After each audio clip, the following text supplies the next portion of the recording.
Ir šiandieną joje knygų autorė Viktorija Girčiuvienė ir jos knyga Ten, kur gyvena slibinai. Sveiki, Viktorija. Labą dieną.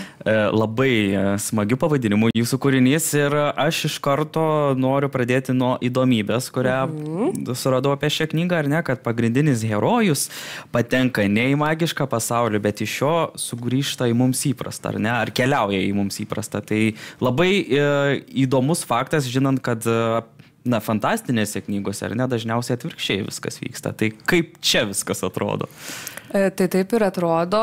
Aš kartais kaip pavyzdį juokais paminiu Harry Potterį, nes mums atrodo, kad jis yra paprastas berniukas, kuris jau po to patenka į tą magišką pasaulį ir paaiškėja, kad jis visas pats stebuklingas ir turi burtų. Ir man tiesiog visada buvo įdomu, kaip būtų, jeigu būtų atvirkščiai. Ir kadangi mane tai domino, aš pagalvojau, kodėlgi neparašius tokios istorijos ir nesukūrus to tokio šiek tiek apversto siužeto mums įprasto. Ir man atrodo, kad visai neblogai gavus. Tai kas tame siužete vyksta truputėlį? Tokį anonsą mestelkit. Tai trumpai, bitė, karalaitė gyvena Lietavijoje. Šita vieta yra stebuklinga, magiška. Čia galima sutikti slibinų, visokiausių burtininkų. Ir esmė yra tokia, kad visi burtininkai sulaukia tam tikro amžiaus, gauna tokią kaip dovaną ir ta dovana yra, ką jie geba. Tai bitė nori būti užkalbėtoja kaip jos močiutė, bet iš principo tu negali šito pasirinkti, kas tau duota, tas tau duota.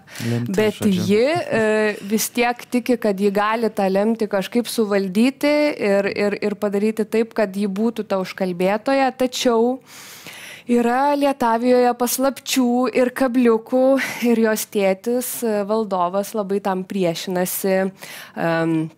Yra uždraudęs vaikams keliauti Gudų girią, čia irgi labai svarbus objektas yra šitoje istorijoje. Na ir bitė, kaip normali 10-metė, tiesiog neklauso savo tėčio, iškeliauja į Gudų girią, ją užpuola slibinai ir ji patenka į kitą pasaulį, nes bėgant nuo slibinų atsiveria kažkokie stebuklingi, neaiškus auksiniai vartai. Ir arba būti suvalgytam, arba bėgti kažkur, tai ji pasirinko bėgti kažkur. Iš kur atsirado Lietavija? Labai įdomus pavadinimas, ar ne, tos valstybės, jeigu taip galima pasakyti, ar ne, labai... Aš sakau karalystės. Karalystės, atsiprašau, taip, Lietavijos karalystė, labai panašiai skamba su Lietuva, Latvija, yra tų panašumų. Iš kur čia taip? Na čia toks, žinot, kūrybinis procesas, kai vyksta, tai tu nesuvaldysi. Ir tiesiog man nuskambėjo gerai ir aš pagalvojau, kodėlgi ne, plus sąsajų su Lietuva irgi yra, nes čia yra šitoj knygoje visokiausių pagoniškų, baltiškų motyvų, burtų, pilyje karalystės gyvena žalčiai. Visokiausių tokių motyvų yra, kurie veda į mūsų mitologiją, į visokiausias baltiškus momentus. Tai dėl to man kažkaip labai pasitarnavo šitas pavadinimas tiesiog kilęs galvoje vieną dieną. Ar tikslingai norėjote įtraukti tos pagoniškus mitus ir visą tą tematiką? Taip, aš studijavau lietuvių filologiją, tai realiai mėgstamiausios paskaitos mano buvo vaikų literatūra ir būtent mitologija, tai visai aš ten išmaniau dalykus, tik tais, kad faktas, jog čia negalima traktuoti kaip tiesos. Čia vis tiek yra magiškas sugalvotas pasaulis, kuriame yra tų motyvų, kuriuos jau minėjau.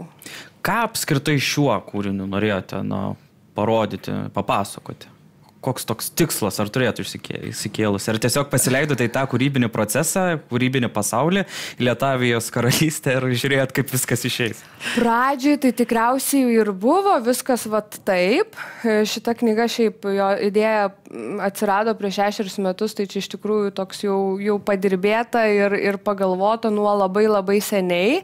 Tai jo, aš norėjau sukurti magišką pasaulį, aš norėjau, kad pagrindinė herojė būtų mergaitė, kad ji būtų šauni, kieta ir visokia kitokia, bet po to tiesiog bekuriant pradėjo kilti problemos. Taip, vaikai neklauso tėvų, bet ar ar tikrai jie yra teisūs neklausydami, pavyzdžiui, tų tėvų, ar tikrai tėvai kartais yra teisūs drausdami kažką, taip mes norim apsaugoti savo vaikus, bet ar mes tikrai drausdami apsaugom juos, nes galbūt jie pasirenka visai kitą kelią, neklausyti, pabėgti ir padaryti kardinaliai priešingai. Tai tų problemų iškyla daug. Dovas, kitas herojus, pagrindinis šitos knygos, neturi tėvų, jis auga vaikų namuose. Tai vėlgi man teko pasidomėti truputėlį, kaip į netektis reaguoja vaikai, pavyzdžiui, kad jie dažnai kaltina save, jeigu jie netenka artimųjų žmonių, jie galvoja, aš gal buvau ten supykęs ir pagalvojau, kaip aš norėčiau nebeturėti močiutės arba ten ir jos nebėra. Ir jie kaltina save, tai teko ir šitai pasigilinti, kaip čia iš tikrųjų yra. Tai tų problemų tiesiog pradėjo kilti berašant ir reikėjo jas kažkaip išspręsti, apgalvoti. Faktas, kad knygoje yra draugystės, namų tema, santykių su tėvais tema, tai viskas taip suėjo į vieną kūrinį. Įdomus šuolis į fantastinį pasaulį, nes esate parašiusi ir knygą apie valgymo sutrikimus paaugliams. Ir noriu klausyti, ar apskritai, pavyzdžiui, fantastinė literatūra jūsų yra mėgstamesnė, ar jūs tokia renkatės galbūt įvairialypę? Kodėl atsirado ir ta knyga? Kodėl, ar manėte svarbu, kad tą temą reikia aptarti ir apie ją rašyti? Šiaip aš pati asmeniškai daugiausia skaitau detektyvų apie serijinius žudikus, tai čia išvis ne į temą. Skirtinga plotmė. Man labai patinka, kai mane apgauna ir aš nesuprantu, kas vyksta. Tai taip, čia yra mano toks guilty pleasure. Labai mėgstu aš vaikų literatūrą, nes kažkaip ten viskas stipriau. Jausmai stipriau ir paauglių literatūroje tas pats. Tie pirmi įsimylėjimai yra kitokie negu suaugusių žmonių įsimylėjimai. Pirmosios patirtis yra kitokios. Tai man patinka vaikų paauglių literatūra ir ta knyga apie valgymo sutrikimus iš principo gimė iš mano pačios patirčių, nes aš paauglystėje sirgau ir anoreksiją ir bulimiją. Ir mano galvoje, kadangi aš visada norėjau rašyti knygas, buvo toks viduje, kaip čia parašyti, kaip čia pateikti paaugliam būtent, nes man atrodo, kad tos problemos pradeda kilti būtent šituo amžiaus laikotarpiu. Tai aš visaip sukau galvą, ką čia daryti, kaip čia rašyti, pradėjau daug rankraščių, bet darbai, gyvenimas man kažkaip vis trukdė ir tada gimė mano dukra. Tai vėlgi kažkaip supratau, kad aš turiu jai rodyti pavyzdį. Yra atsakomybė, neparašyti. Taip, ir tokiu būdu man pasidarė labai lengva tą kūrinį sukurti. Ir tai nėra mano istorija, vis tiek tai yra grožinis, fikcinis kūrinys, tik aš žinau, kaip žmonės turintys tą problemą jaučiasi, dėl to man buvo sąlyginai lengva atskleisti visą tai ir šiaip parašyti lengviau ne fantastinį kūrinį. Aš ir norėjau klausti, ką lengviau parašyti? Žymiai lengviau buvo parašyta pirmąją knygą, nes čia man reikėjo sugalvoti, kodėl Šeškas kalba, nes čia yra labai svarbus personažas Borisas, kuris kalba ir jis yra geriausias. Šeškas Borisas. Taip, bitės draugas. Tai šitą man reikėjo sugalvoti. Aš prigalvojau visokiausių burtažodžių, taigi jie keri, bet dažniausiai knygose yra naudojama burtams lotynų kalba, kas tikrai yra logiška. Tai teko pasidomėti ir lotynų kalbą?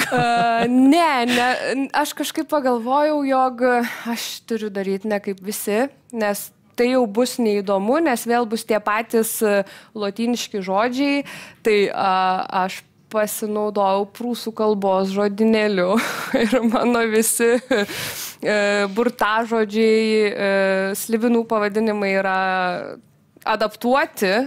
Netiesa, bet mano sugalvoti remiantis prūsų kalba. Tai kadangi visą tai reikėjo sugalvoti, tai buvo gerokai sunkiau ir užtruko ilgiau, nes būdavo kartais, kad tu žiūri į tą popieriaus lapą ir galvoji, ką man padaryti, nesirašo, nežinau, bet pavaikštai, pabendrauji su žmonėm, papasakoji. Įkvėpimas ateina. Draugai mano jau ne vieną kartą klausė istorijų apie bitę Dovą ir Borisą ir kažkaip kai sėdi, galvoji, tai sugalvoji. Tai išvada kokia? Nėra knygos kūrinio rašymas toks jau romantizuotas procesas? Aš pati visada įsivaizdavau, kad bus stalas, langas į jūrą, mišką, na kažką, Plunksna. taip, arba rašymo mašinėlė ir viskas čia bus labai romantiškai ir labai gražiai, tai ne. Tu rašai va autobusuose kartais, aš kai susilaukiu dukters, tai pirmąją knygą iš vis rašiau realiai per jos pietų miegus. Nes tuomet laiko turėdavo. Nes tuomet buvo laiko ir tu tiesiog nešiokliai laikai vaiką prie kompiuterio sėdi ir rašai ir parašai. Tai nėra romantiška ir tu tiesiog turi dirbti ir padarysi. Nes jeigu tu lauksi mūzos, tai soriukas galimai nieko ir neparašys.